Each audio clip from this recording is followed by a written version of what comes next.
Katihlo turkati vangin kanilo turkan niya sawilo turka sawi vangin kan sawilo turkan sawita kaum lo natura kaum tinvangin kanam lo dan turin kanam soba tinlung liam kanin siama rang lo turkan lo sangta tunasa lui le nangai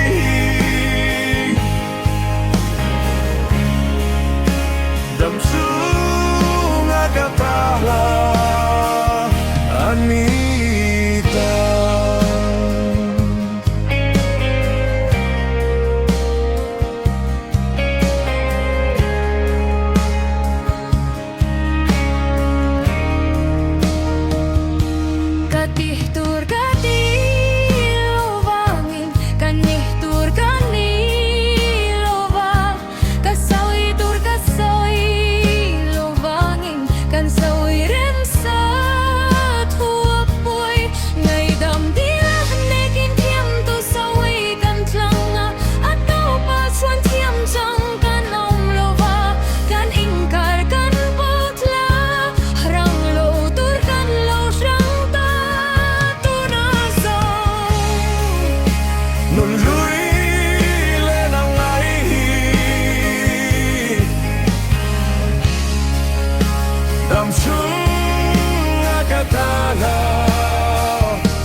maukan ni angle kasawi tur kasawi ila engenge mau minin klenangle henun aihan hanun kakan nei mana tamit tui pumpelhin kan limana masekan suang tuana lebay say na kanat